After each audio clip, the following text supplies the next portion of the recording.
السلام علیکم ورحمۃ اللہ وبرکاتہ۔ الحمد للہ رب العالمین والصلاة والسلام على سید الانبیاء والمرسلین وعلى آلہ الطیبین الطاہرین واصحابہ الاکرمین الاجمعین، اما بعد فقال اللہ تبارک وتعالی فی القرآن الکریم: اعوذ باللہ من الشیطان الرجیم، بسم اللہ الرحمن الرحیم۔ يا أيها الذين آمنوا لا ترفعوا أصواتكم فوق صوت النبي ولا تجهروا له بالقول كجهر بعضكم لبعض أن تحبط أعمالكم وأنتم لا تشعرون۔ صدق الله مولانا العظيم وبلغنا رسوله النبي الأمين الكريم ونحن على ذلك لمن الشاهدين والشاكرين والحمد لله رب العالمين۔ محترم سامعین کرام، بزرگوں، نوجوان ساتھیوں، آئیے سب مل کر اپنے آقا و مولا حضور تاجدار مدینہ راحت قلب و سینہ حضرت سیدنا و مولانا محمد مصطفیٰ رسول اللہ صلی اللہ علیہ وسلم کی بارگاہ میں بآواز بلند درود و سلام کا نذرانہ پیش کریں۔ پڑھیے: اللہم صلی علی سیدنا محمد وعلی آل سیدنا محمد معدن الجود والکرم منبع العلم والحلم والحکم وبارک وسلم۔ صلو علیہ صلاۃ و سلاما علیک یا رسول اللہ صلی اللہ تعالی علیہ وآلہ وسلم۔ ادب گاہست زیر آسماں از عرش نازک تر، ادب گاہست زیر آسماں از عرش نازک تر، نفس گم کردمی آید جنید و بایزید ایجاں، نفس گم کردمی آید جنید و بایزید ایجاں۔ ہے عجب راحت جاں ذکر رسول عربی، ہے عجب راحت جاں ذکر رسول عربی، باعث امن و اما ہے وہ حبیب قلبی، باعث امن و اما ہے وہ حبیب قلبی۔ اور خوب کہا: حق تعالی نے کیا ہے وہ تجھے پاک سرشت، حق تعالی نے کیا ہے تجھے وہ پاک سرشت، بے وضو نام لینا ہے تیرا بے ادبی، بے وضو نام لینا ہے تیرا بے ادبی۔ نبی اور آل نبی کی بارگاہ میں بآواز بلند درود و سلام کا نذرانہ پیش کریں۔ پڑھیے: اللہم صلی علی سیدنا محمد وعلی آلہ واولادہ واصحابہ وازواجہ وذریاتہ واہل بیتہ وبارک وسلم۔ صلو علیہ صلاۃ و سلاما علیک۔ اللہ تبارک و تعالی نے کلام پاک میں ایمان والوں کو حکم دیا: یا ایھا الذین آمنوا لا ترفعوا اصواتکم فوق صوت النبی، اے ایمان والو، نبی کی آواز پر اپنی آواز کو بلند مت کرو، ولا تجہروا لہ بالقول کجہر بعضکم لبعض، اور آپس میں نبی کو ایسے مت پکارو جیسا کہ تم ایک دوسرے کو پکارتے ہو یا ایک دوسرے کو بلاتے ہو۔ ان تحبط اعمالکم وانتم لا تشعرون، اور اگر تم ایسا کرو گے، یعنی ایک عام آدمی کی طرح نبی پاک صلی اللہ علیہ وسلم کو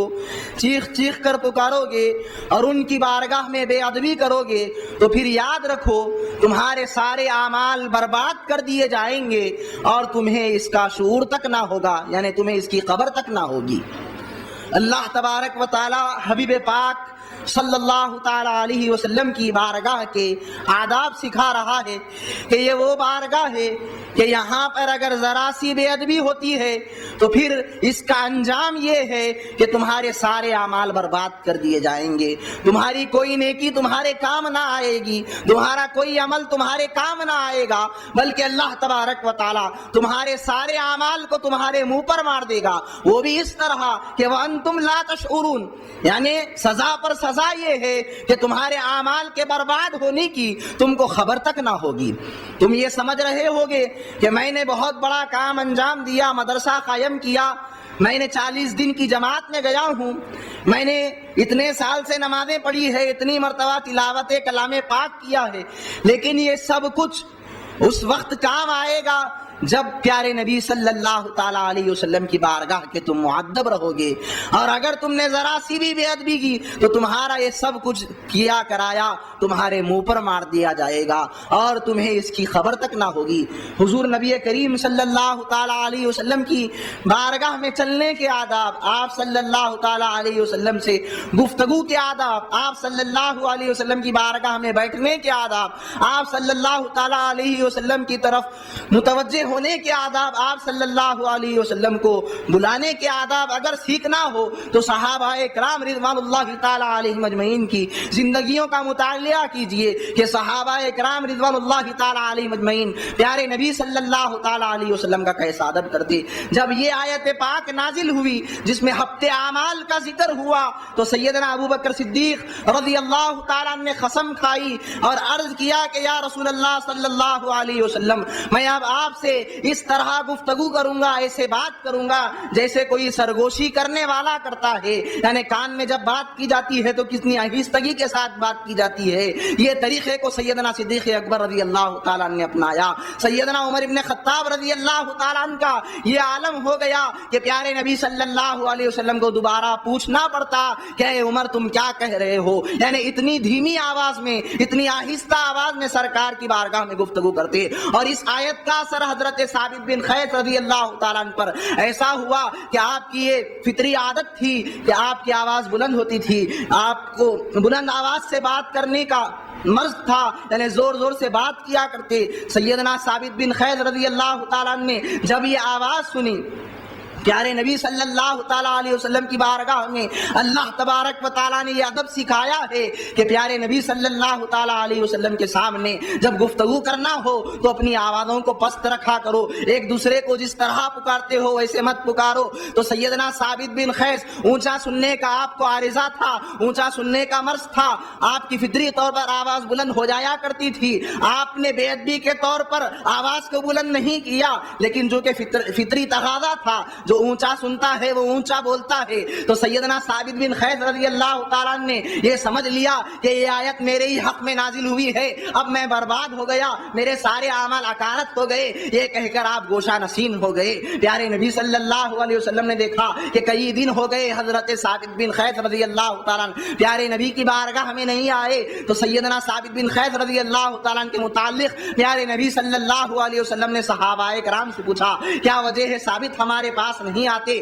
صحابہ کرام نے معلوم کیا کہ ثابت بن قیس رضی اللہ تعالیٰ کیوں نہیں آ رہے ہیں، تو آپ گوشہ نشین ہو گئے تھے۔ صحابہ جب ان کے گھر پر پہنچے تو وہ کہنے لگے کہ اللہ تبارک و تعالیٰ نے فرمایا ہے جو نبی کی آواز پر اپنی آواز کو بلند کرتا ہے اور نبی پاک صلی اللہ علیہ وسلم کو ایسے پکارتا ہے جیسا کہ آپس میں ایک دوسرے کو پکارتے ہیں، تو اس کے سارے اعمال حق کر لیے جائیں گے، اس کے سارے اعمال برباد کر دیے جائیں گے۔ میں یہ سمجھتا ہوں کیونکہ میں نے پیارے نبی صلی اللہ علیہ وسلم کی بارگاہ میں اونچی آواز سے بات کی ہے، لہذا میرے سارے اعمال اکارت چلے گئے، اب میں جہنمی ہو گیا، اسی خوف سے میں پیارے نبی کی بارگاہ میں نہیں آتا۔ پیارے نبی صلی اللہ علیہ وسلم کی بارگاہ میں حضرت ثابت بن قیس رضی اللہ تعالیٰ کی اس عرض اور گزارش کو صحابہ کرام نے جب پیش کیا تو پیارے نبی صلی اللہ علیہ وسلم نے خوشخبری سنائی کہ ثابت بن قیس سے کہہ دو وہ جنتی ہیں، وہ جنتی ہیں۔ اب پیارے نبی صلی اللہ علیہ وسلم نے خبر دی اور یہ خوشخبری سنائی تو پیارے نبی صلی اللہ تعالیٰ علیہ وسلم کی بارگاہ میں جب حضرت ثابت بن قیس رضی اللہ تعالیٰ حاضر ہوئے تو پیارے نبی صلی اللہ علیہ وسلم نے فرمایا اے ثابت کیا تم اس بات سے راضی نہیں ہو کہ تم دنیا میں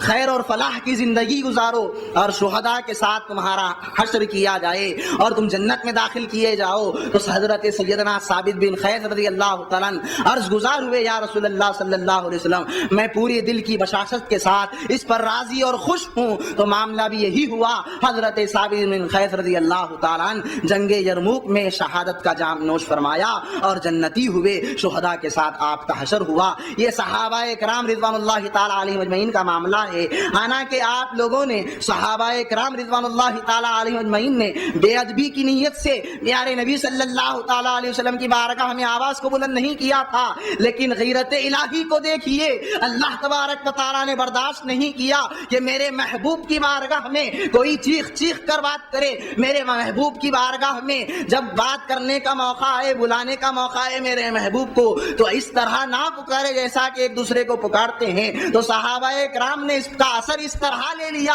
کہ بعض صحابہ اپنے منہ میں کنکریاں رکھ لیتے تاکہ پیارے نبی صلی اللہ علیہ وسلم کی بارگاہ میں آواز بلند نہ ہو۔ صحابہ کرام کے دل پر اس کا اتنا اثر ہوا کہ صحابہ کرام ہمیشہ کے لیے خائف اور ترسا ہو گئے کہ کہیں غیرت الہی جوش میں نہ آ جائے اور ہمارے سارے کے سارے اعمال برباد نہ ہو جائیں۔ اسی لیے پیارے نبی صلی اللہ تعالیٰ علیہ وسلم کی بارگاہ میں ایسے مؤدب ہوئے کہ سیدنا صدیق اکبر رضی اللہ تعالیٰ سرگوشی کرنے کی طرح بات کرتے، حضرت عمر فاروق اتنی دھیمی آواز میں بات کرتے کہ پیارے نبی کو دوبارہ پوچھنا پڑتا، اور دوسرے صحابہ کرام رضوان اللہ تعالیٰ علیہ اجمعین کا بھی یہی عالم ہو گیا تھا۔ تو پیارے نبی صلی اللہ تعالیٰ علیہ وسلم کے آداب کو صحابہ کرام نے ملحوظ رکھا۔ اب یہاں پر غور کرنے کی بات ہے کہ اللہ تبارک و تعالیٰ نے یہ حکم یا ایھا الذین آمنو کہہ کر دیا کہ اے ایمان والو نبی کی آواز پر اپنی آواز کو بلند مت کرو۔ تو اب یہ صحابہ کرام کی حد تک نہیں رہی یہ بات، قیامت تک کے آنے والے جتنے مسلمان ہیں ان تمام کو یہ لازم اور ملزوم ہے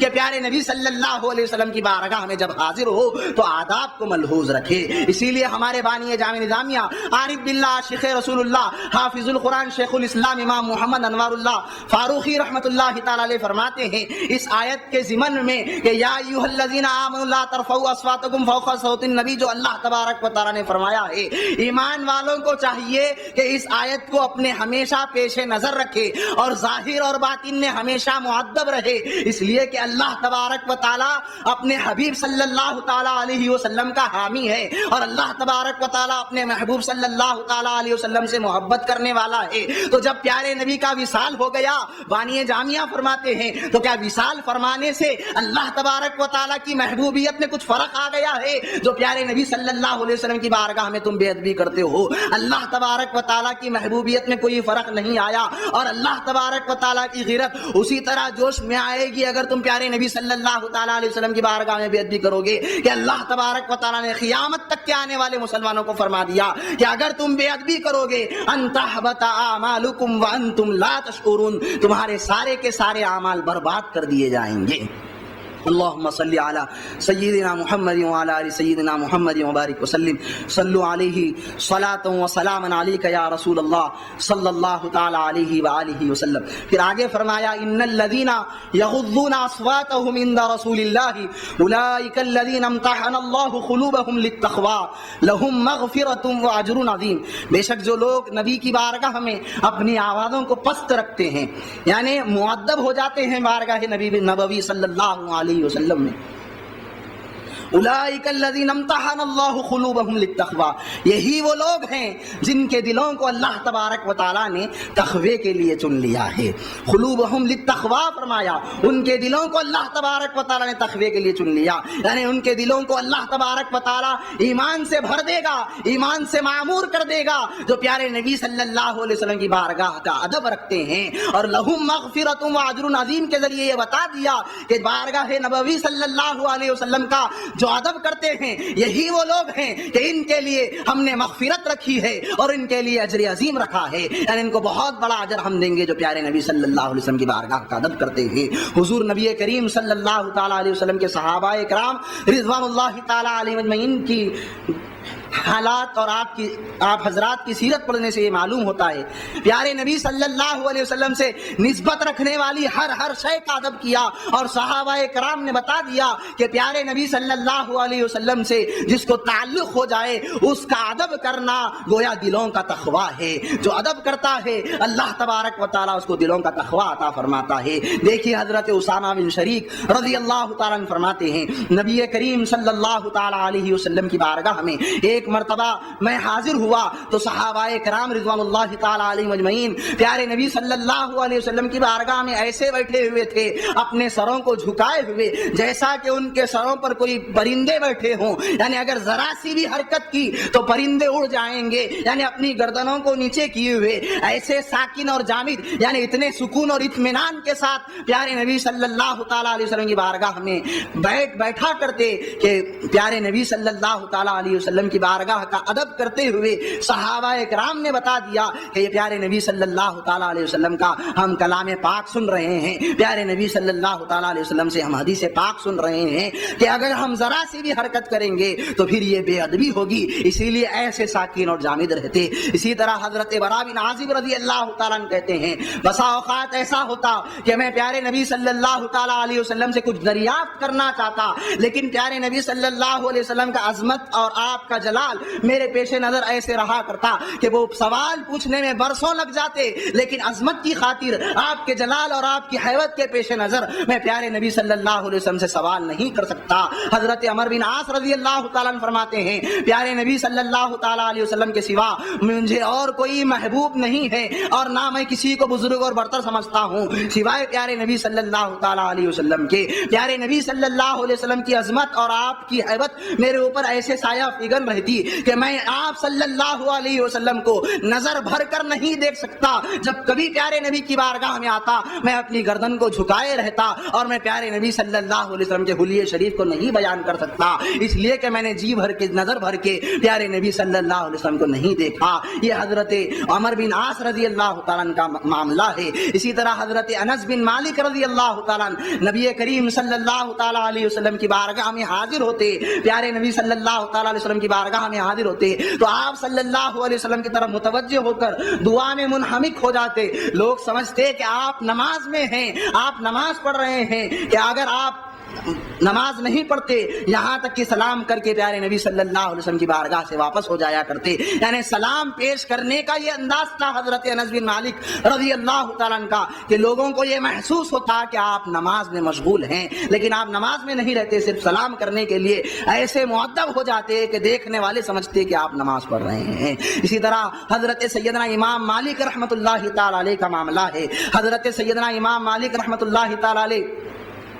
یہ وہ محدث ہیں جنہوں نے پیارے نبی صلی اللہ تعالیٰ علیہ وسلم کی احادیث مبارکہ کو جمع کرنے میں ایسی احتیاط برتی اور ایسا آپ نے درس حدیث دیا کہ بیان سے باہر ہے، جو آداب کو حضرت سیدنا امام مالک رحمۃ اللہ تعالیٰ علیہ نے پیش نظر رکھا۔ دیکھیے حضرت عبداللہ ابن مبارک رحمۃ اللہ تعالیٰ علیہ فرماتے ہیں امام مالک رحمۃ اللہ تعالیٰ علیہ ایک مرتبہ درس حدیث دے رہے تھے، دوران درس ایک بچھو نے آپ کو 16 مرتبہ کاٹا۔ 16 مرتبہ بچھو کے کاٹنے پر حضرت سیدنا امام مالک رحمت اللہ تعالیٰ علیہ کا چہرے کا رنگ متغیر ہو گیا، آپ کا چہرہ تبدیل ہو گیا، لیکن آپ نے درس حدیث ختم نہیں کیا، یہاں تک کہ جب درس حدیث ختم ہو گیا آپ کے چہرے کی رنگت بدل چکی تھی۔ حضرت عبداللہ ابن مبارک پوچھتے ہیں آج خلاف معمول آپ کے چہرے کا رنگ کیوں تبدیل ہو گیا؟ تو اس موقع پر حضرت سیدنا امام مالک رحمت اللہ تعالیٰ نے فرمایا جب میں درس حدیث دے رہا تھا ایک بچھو نے مجھے 16 مرتبہ کاٹا، لیکن پیارے نبی صلی اللہ علیہ وسلم کے حدیث پاک کے ادب نے اور آپ صلی اللہ علیہ وسلم کے عظمت اور جلال نے مجھے یہ گوارا نہیں کیا، میں نے یہ گوارا نہیں کیا آپ صلی اللہ علیہ وسلم کے ادب کی خاطر کہ میں درس حدیث کو روک دوں، بلکہ میں نے اس پر صبر کیا تاکہ پیارے نبی صلی اللہ علیہ وسلم کی احادیث مبارکہ کے بیان کرنے میں کوئی خلل پیدا نہ ہو۔ یہی حضرت سیدنا امام مالک رحمت اللہ تعالیٰ علیہ کا معاملہ ہے۔ جب حدیث پاک بیان کرنے کا موقع آتا تو آپ لوگوں سے پوچھتے کہ یا صرف فقہی مسئلہ پوچھنا ہے یا حدیث شریف بھی بیان کرنا ہے؟ اگر صرف فقہی مسئلے کی بات ہوتی تو آپ وضو کے ساتھ فقہی مسئلہ بیان فرما دیتے، لیکن جب حدیث پاک کوئی سننے آتا تو سیدنا امام مالک رحمت اللہ تعالیٰ علیہ نے حدیث پاک سنانے کے لیے ایسا اہتمام کیا کہ آپ کی جو باندھی ہے وہ بیان کرتے ہیں۔ قاضی عیاض رحمت اللہ تعالیٰ علیہ نے اس کو کتاب الشفا میں نقل فرمایا کہ سیدنا امام مالک رحمت اللہ تعالیٰ علیہ حدیث پاک بیان کرنے کے لیے پہلے غسل کرتے، غسل کرنے کے بعد امامہ شریف باندھتے، چادر اوڑھتے، عمدہ لباس پہنتے، ساری جگہ کو خوشبو سے عود اور اگر سلگا کر معطر کر دیتے، پھر تخت پر جلوہ فگن ہوتے، اس کے بعد حدیث پاک بیان کرتے۔ ایسا معاملہ حدیث پاک بیان کرنے میں سیدنا امام مالک رحمت اللہ تعالیٰ علیہ کا۔ سیدنا امام مالک رحمت اللہ تعالیٰ ایک مرتبہ کھڑے ہو کر حدیث پاک بیان کر رہے تھے اور آپ کی آنکھوں سے آنسو جاری تھے، آپ کے چہرے کا رنگ تبدیل ہو گیا۔ لوگوں نے پوچھا کہ یہ کیا معاملہ ہے؟ بعض لوگوں نے اعتراض کیا کہ آپ حدیث پاک بیان کرتے وقت کیوں کھڑے رہتے ہیں اور اس قدر کیوں روتے ہیں حدیث پاک بیان کرنے میں؟ تو سیدنا امام مالک رحمت اللہ تعالی نے فرمایا جو میں دیکھ رہا ہوں اگر تم کو وہ نظر آتا تو تم ہرگز اس پر اعتراض نہ کرتے، بلکہ سیدنا امام مالک رحمت اللہ تعالی نے فرماتے ہیں مجھے تو میں نے جو دیکھا ہے بس وہ بیان کر رہا ہوں، اسی لیے میں نے آداب کو ملحوظ رکھا کہ سیدنا امام مالک رحمت اللہ تعالی علیہ کا معاملہ حضرت سعید بن مسیب رحمت اللہ تعالی علیہ کے پاس ایک شخص آیا اور اس نے حدیث پاک سننا چاہیے۔ سیدنا سعید بن مسیب رحمت اللہ تعالی علیہ اس وقت بستر پر لیٹے ہوئے تھے، وہ حدیث پاک سنانے کے لیے کہنے لگا تو سیدنا امام مالک رحمۃ اللہ تعالی علیہ فرماتے ہیں کہ سعید بن مسیب رحمۃ اللہ تعالی علیہ اٹھ کر بیٹھ گئے اور اس کے بعد حدیث پاک بیان کرنے لگے. تو وہ شخص عرض گزار ہوا کہ میں نے خامخواہ آپ کو تکلیف دی, آپ لیٹے ہوئے تھے, لیٹے لیٹے حدیث بیان کر دیتے. تو حضرت سعید بن مسیب رحمۃ اللہ تعالی علیہ نے کہا میری غیرت اس بات کو ہرگز گوارا نہیں کرتی کہ میں لیٹے لیٹے نبی پاک صلی اللہ تعالی علیہ وسلم کی حدیث پاک کو بیان کروں, یہ مجھ سے ہرگز نہیں ہو سکتا. اس لیے کہ پیارے نبی صلی اللہ تعالی علیہ وسلم کی حدیث پاک کو جب بیان کرنے کا معاملہ آتا تو حضرت سیدنا امام مالک رحمۃ اللہ تعالی علیہ بیان کرتے ہیں کہ ایک مرتبہ میں امام جعفر صادق رضی اللہ تعالیٰ کی بارگاہ میں گیا. سیدنا امام جعفر صادق رضی اللہ تعالیٰ ہنسمکھ تھے, بہت ہی خوش مزاج تھے, لیکن جب حدیث پاک سنانے کا موقع آتا تو آپ کی آنکھوں سے آنسو جاری ہو جاتے, آپ کا چہرہ متغیر ہو جاتا. میں نے دیکھا سیدنا امام جعفر صادق رضی اللہ تعالیٰ کو کہ سیدنا امام جعفر صادق رضی اللہ تعالیٰ نے کبھی بے وضو کے حدیث پاک نہیں سنائی, اور جب کبھی میں سیدنا امام جعفر صادق رضی اللہ تعالیٰ کے پاس بیٹھا تو میں نے آپ کو 3 معاملات کے علاوہ اور کسی میں مشغول نہیں پایا. میں نے دیکھا یا تو وہ تلاوت قرآن پاک کرتے ہیں, یا تو مصروف نماز رہتے ہیں, یا پھر خاموش بیٹھا کرتے ہیں. سیدنا امام مالک رحمۃ اللہ تعالی علیہ فرماتے ہیں میں نے لایانی گفتگو کرتے ہوئے, یعنی بیکار گفتگو کرتے ہوئے امام جعفر صادق رضی اللہ تعالیٰ کبھی نہیں دیکھا, اور نہ آپ کھلکھلا کر ہنستے, اس لیے کہ آپ میرا یقین ہے امام جعفر صادق رضی اللہ تعالیٰ ان لوگوں میں سے تھے جو انتہائی زیادہ اللہ تبارک و تعالیٰ کا خوف رکھنے والے تھے. اسی طرح حضرت سیدنا ابراہیم بن عبداللہ رحمۃ اللہ تعالی علیہ فرماتے ہیں ایک مرتبہ امام مالک رحمۃ اللہ تعالی علیہ کا گزر حضرت ابو حازم رحمۃ اللہ تعالی علیہ کے مکان کے پاس سے ہوا. اس موقع پر حضرت ابو حازم رضی اللہ تعالی حدیث پاک بیان کر رہے تھے. امام مالک رحمۃ اللہ تعالی ان کے گھر کے پاس نہیں رکے اور وہاں سے آگے بڑھ گئے. لوگوں نے پوچھا آج خلاف معمول آپ حضرت ابو حازم رحمۃ اللہ تعالی علیہ کے گھر کے پاس کیوں نہیں ٹھہرے؟ تو حضرت سیدنا امام مالک رحمۃ اللہ تعالی علیہ نے جواب دیا, فرمایا کہ جب حضرت ابو حازم کے میں مکان پر پہنچا وہ حدیث پاک بیان کر رہے تھے, ان کے گھر میں بیٹھنے کی کوئی گنجائش باقی نہیں تھی, تو میں نے یہ گوارا نہیں کیا. حضرت سیدنا امام مالک رحمۃ اللہ تعالی علیہ کے بارے میں کہا گیا کہ سیدنا امام مالک رحمۃ اللہ تعالی علیہ مدینہ شریف میں کبھی گھوڑے پر سوار ہو کر نہیں جایا کرتے. ایک امام شافعی رحمۃ اللہ تعالی علیہ کو ایک مرتبہ اپنی تمام سواریاں آپ نے تحفے میں دے دی, تو سیدنا امام شافعی رحمۃ اللہ تعالی علیہ نے امام مالک رحمۃ اللہ تعالی علیہ سے پوچھا کہ کاش آپ ایک سواری اپنے پاس رکھ لیتے تاکہ آپ اس پر سوار ہو کر جاتے. تو اس موقع پر سیدنا امام مالک رحمۃ اللہ تعالی علیہ نے فرمایا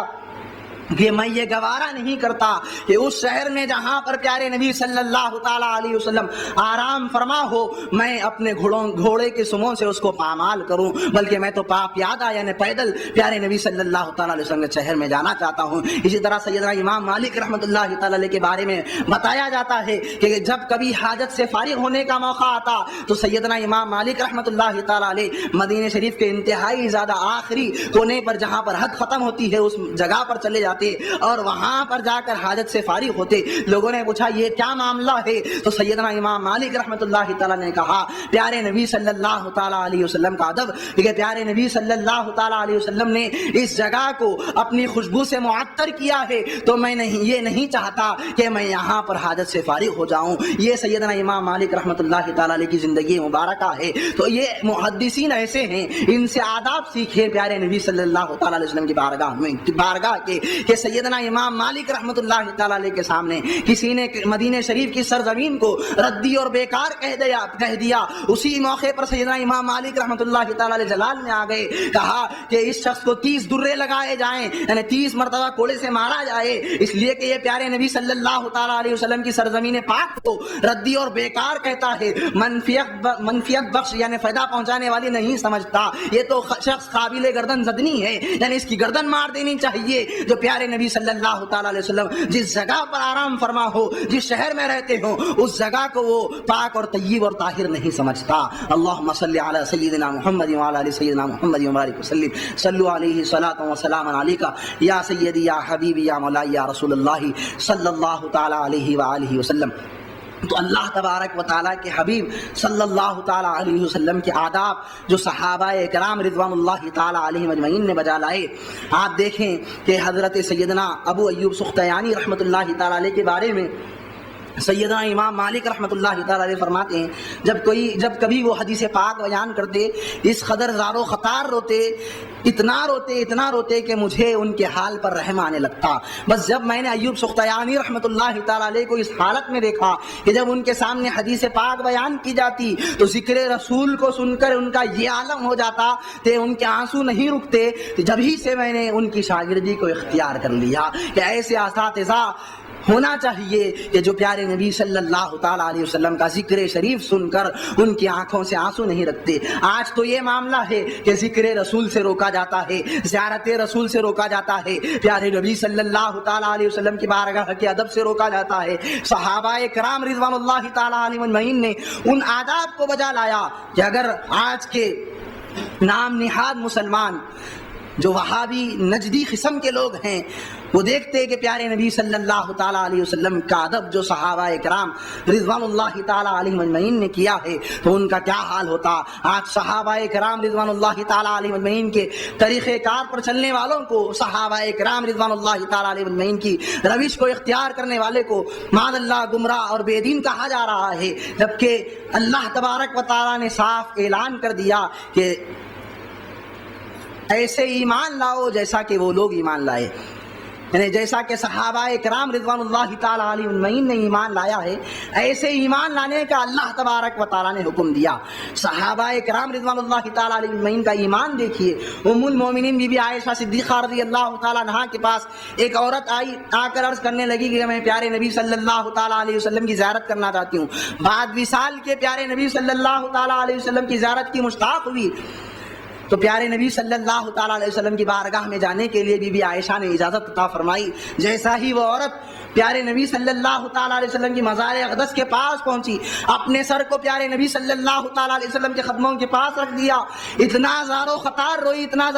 روئی کہ وہیں پر اس کی روح پرواز کر گئی، وہیں پر اس نے اپنی جان کو اللہ تبارک و تعالیٰ کے حوالے کر دیا۔ ایسا عشق صحابہ اور صحابیات کا ہے۔ آج لوگ پوچھتے ہیں زیارت رسول کا ثبوت کیا ہے؟ اس سے بڑھ کر اور کیا ثبوت ہوگا کہ پہلے کے لوگ نہ صرف پیارے نبی صلی اللہ تعالیٰ علیہ وسلم کی زیارت کرتے بلکہ آپ صلی اللہ علیہ وسلم کے ہجر میں، آپ صلی اللہ علیہ وسلم کے عشق میں ان کا یہ عالم ہوتا کہ پیارے نبی صلی اللہ علیہ وسلم کے قدموں پہ اپنی جان کو قربان کر دیتے۔ ام المومنین بی بی عائشہ صدیقہ رضی اللہ تعالیٰ عنہا کا بھی یہی معمول تھا۔ فیضان افضل میں سیدی مرشدی سید شاہ غلام سرور بیابانی رحمۃ اللہ تعالیٰ علیہ نے امام حاکم رحمۃ اللہ تعالیٰ علیہ کے حوالے سے، امام احمد بن حنبل رحمۃ اللہ تعالیٰ علیہ کے حوالے سے لکھا، ام المومنین عائشہ صدیقہ رضی اللہ تعالیٰ عنہا پیارے نبی صلی اللہ تعالیٰ علیہ وسلم کی زیارت کے لیے جایا کرتی، پیارے نبی صلی اللہ تعالیٰ علیہ وسلم مزار اطہر کی زیارت کے لیے آتی، سیدنا صدیق اکبر رضی اللہ تعالیٰ عنہ کی زیارت کیا کرتی، لیکن جب سیدنا عمر فاروق رضی اللہ تعالیٰ عنہ کی اس جگہ پر تدفین ہوئی،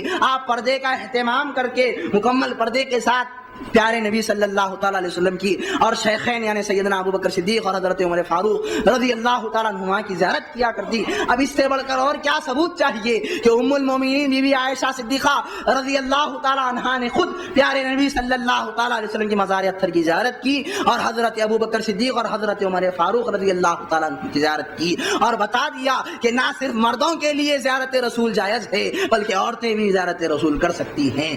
ہمارے سیدی مرشدی نے فیضان افضل میں اس روایت کو نقل فرمایا اور بتایا کہ عورتیں بھی پیارے نبی صلی اللہ تعالیٰ علیہ وسلم کی زیارت کر سکتی ہیں اور صالحین کی بھی زیارت کر سکتی ہیں، کہ بی بی عائشہ نے حضرت ابوبکر صدیق اور حضرت عمر فاروق رضی اللہ تعالیٰ عنہما کی زیارت کی۔ حضور نبی کریم صلی اللہ تعالیٰ علیہ وسلم کی بارگاہ کے آداب اگر پوچھنا چاہتے ہو تو سیدنا عمر ابن خطاب رضی اللہ تعالیٰ عنہ کو دیکھیے۔ ایک مرتبہ مسجد نبوی میں سیدنا عمر ابن خطاب رضی اللہ تعالیٰ عنہ کھڑے ہوئے ہیں، دو شخص آپس میں گفتگو کرنے لگے اور ان کی آواز بلند ہو گئی تو سیدنا عمر ابن خطاب رضی اللہ تعالیٰ نے کنکریاں مار کر ان کو اشارہ کیا اور اپنے پاس بلایا۔ جب وہ لوگ حاضر ہوئے تو سیدنا عمر ابن خطاب رضی اللہ تعالیٰ عنہ نے پوچھا کہ تم لوگ کہاں کے رہنے والے ہو؟ وہ کہنے لگے ہم طائف کے رہنے والے ہیں۔ تو اس موقع پر سیدنا عمر ابن خطاب رضی اللہ تعالیٰ نے بتایا اگر تم مدینے یا مکہ شریف کے رہنے والے ہوتے تو میں تم کو ضرور سزا دیتا، کیا تم کو نہیں معلوم ہے یا ایھا الذین آمنوا لا ترفعوا اصواتکم فوق صوت النبی، اے ایمان والو نبی کی آواز پر اپنی آواز کو بلند مت کرو۔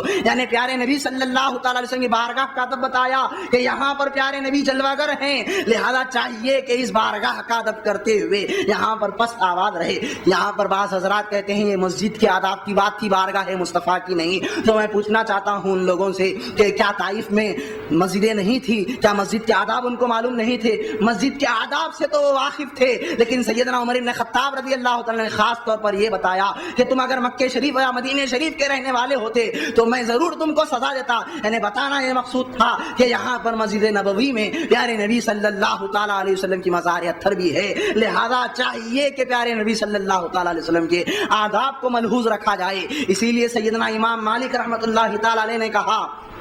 کہ کیسا عشق دیکھیے تابعین کا پیارے نبی صلی اللہ تعالیٰ علیہ وسلم کے ساتھ ہے۔ سیدنا امام مالک رحمۃ اللہ تعالیٰ علیہ فرماتے ہیں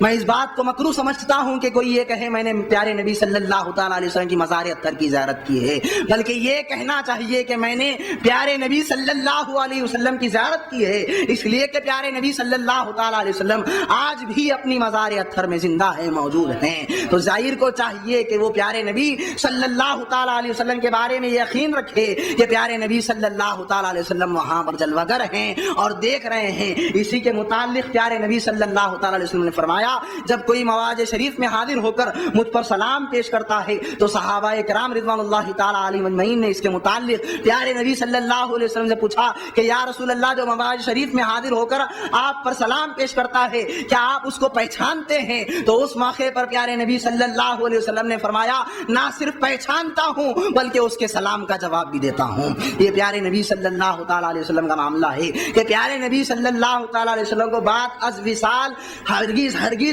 ہم سے دور نہ سمجھیں، اس لیے کہ اللہ تبارک و تعالیٰ نے اعلان کیا کلام پاک میں النبی اولیٰ بالمؤمنین من انفسہم، نبی مومنوں کی جان سے زیادہ قریب ہے۔ تو اب جو مومن ہے وہی نبی کو قریب سمجھتا ہے، نبی کو دور نہیں سمجھتا۔ جو مومن نہیں ہے وہی پیارے نبی صلی اللہ تعالیٰ علیہ وسلم کو دور سمجھے گا۔ یہ سیدنا امام مالک رحمۃ اللہ تعالیٰ علیہ ہے کہ ایک مرتبہ مسجد نبوی میں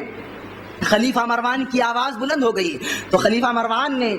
جیسا ہی آواز بلند ہوئی امام مالک رحمۃ اللہ تعالیٰ علیہ نے خلیفہ منصور سے کہا، ابو جعفر منصور سے کہا کیا تجھ کو نہیں معلوم کہ نبی پاک صلی اللہ تعالیٰ علیہ وسلم کی بارگاہ ہے اور اللہ تبارک و تعالیٰ نے یہ حکم دیا ہے کہ یا ایھا الذین آمنوا لا ترفعوا اصواتکم فوق صوت النبی، اور اس موقع پر پیارے نبی صلی اللہ تعالیٰ علیہ وسلم کے آداب بتاتے ہوئے سیدنا امام مالک رحمۃ اللہ تعالیٰ نے خلیفہ ابو جعفر منصور سے کہا کہ یہاں پر آوازوں کو پست رکھنا چاہیے، اگر یہاں پر آواز بلند ہوگی تو سارے کے سارے اعمال حبط اور برباد کر دیے جائیں گے۔ اور پھر